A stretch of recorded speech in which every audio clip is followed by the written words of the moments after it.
Praktikum kegiatan laboratorium menjadi bagian integral dalam pendidikan IPA, khususnya biologi. Hal ini menjadi petunjuk betapa pentingnya peranan praktikum dalam pencapaian tujuan-tujuan pendidikan IPA.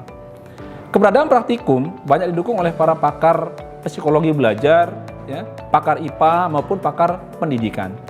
Sekalipun masing-masing meninjau dari sisi yang berbeda tentang manfaat praktikum. Selain itu, hasil-hasil riset, ya, baik dari disertasi, tesis, dan skripsi menyatakan bahwa praktikum memiliki efek yang positif dalam pembelajaran IPA. Di samping itu juga di UIN Mataram, karena ini adalah lembaga tinggi Islam, maka dalam pembelajaran kita di UIN Mataram, di samping praktikum, ada juga teori-teori mendasarkan tentang pentingnya suatu praktikum. Sehingga dalam Al-Quran tidak hanya membahas tentang ibadah, juga menyuruh kita untuk membaca dan belajar atau mencari ilmu. Hal ini tertuang dalam surah Al-Isra menyatakan bahwa Bismillahirrahmanirrahim, wa ma'utitum minal ilmi illa qalila. Sesungguhnya Allah memberikan kita ilmu itu hanya sedikit sekali. Oleh sebab itu praktikum merupakan salah satu hal yang mendasar untuk dilaksanakan sebagai mahasiswa biologi. Di samping itu juga banyak petunjuk-petunjuk Al-Quran yang menyatakan bahwa betapa pentingnya ilmu dan beriman itu. Sesuai dengan ayat Al-Mujadalah ayat 11 yang menyatakan bahwa yarfa'illahu allazina amanu minkum wallazina utul ilma darajat. Sesungguhnya Allah meninggikan derajat orang-orang yang berilmu dan beriman beberapa derajat di antara kalian. Oleh sebab itu, di UIN Mataram, khususnya Prodi Tadris IPA Biologi, memberikan sugesti, memberikan arahan yang positif untuk teman-teman dosen kami di sini dalam hal praktikum lapangan. Alhamdulillah di UIN Mataram juga sudah ada laboratorium terpadu yang mana banyak memberikan dampak positif untuk adik-adik kita mahasiswa di sini dalam hal praktikum lapangan. Di samping itu juga praktikum ini memberikan kontribusi kepada lembaga-lembaga pendidikan menengah dan atas untuk memberikan gambaran bagaimana praktikum yang dilaksanakan oleh mahasiswa Tadris IPA Biologi. Praktikum salah satu tujuannya adalah untuk membangkitkan motivasi belajar mahasiswa, di mana sebelum melaksanakan praktikum, dosen dan tim dosen dari Tadris IPA Biologi ini akan menyusun petunjuk praktikum. Petunjuk praktikum zoologi vertebrata, di mana di sini disusun oleh 3 tim dosen, yaitu Dr. Lutfia Krismayanti MKes, Muhsinul Ihsan SSI MSc, Pak Ali Haris MSI. Di mana setelah petunjuk praktikum dibuat, ini baru kemudian akan memberikan pembekalan kepada mahasiswa. Di mana tujuan pembekalan praktikum ini adalah untuk menyamakan persepsi antara dosen dan koas, di mana koas ini merupakan mahasiswa pilihan yang nanti akan membantu dosen untuk memberikan pengarahan kepada mahasiswa dalam proses pelaksanaan praktikum. Kemudian kedua, tujuannya ini adalah memahami prosedur kerjanya. Ketiga, mengidentifikasi kesulitan koas dalam proses pelaksanaan praktikum nanti.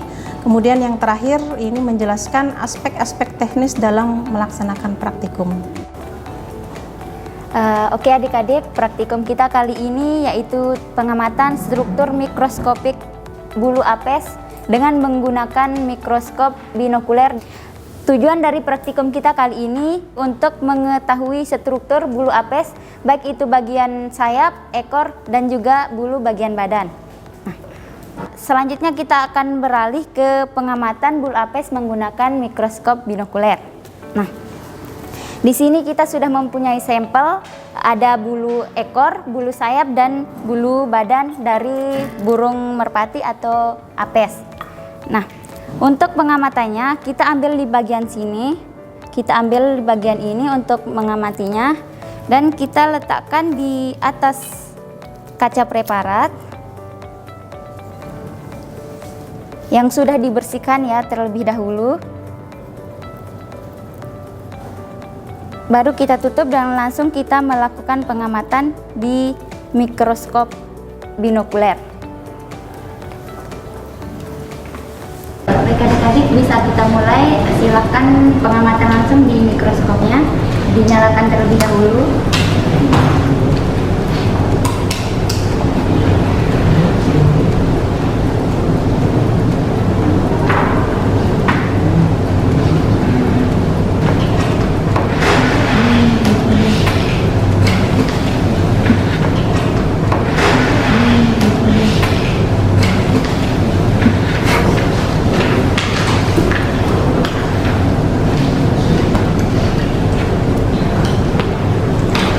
Bisa adik-adik lihat.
Oke adik-adik, ini adalah hasil pengamatan mikrostruktur bulu apes yang sudah kita lakukan.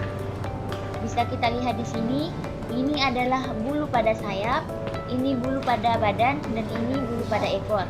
Jadi, bisa kita lihat sangat jelas perbedaannya. Kalau pada bulu badan, perlekatan antara barbay yang satu dengan yang lainnya ini sangat sedikit. Sedangkan pada bulu sayap dan bulu ekor, perlekatannya sangat banyak, bisa kita lihat pada gambar ini. Dan ini yang pada bulu ekor. Nah, perlekatan ini disebabkan karena struktur hookletnya yang sangat banyak. Bisa kita lihat di sini, struktur hookletnya sangat banyak. Begitu juga pada bulu pada sayap ini. Berbeda dengan bulu pada badan, struktur hookletnya itu sangat sedikit, bahkan hampir tidak ada, bisa kita lihat di sini.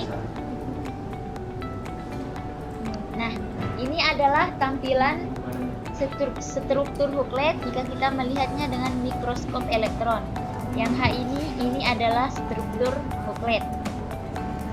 Jika kita analogikan, bentuknya seperti kail pada pancing atau pengait pada gantungan baju. Pengait inilah yang menyebabkan barbay yang satu dengan yang lainnya itu saling terikat. Oke, itu tadi hasil praktikum kita pada acara ini.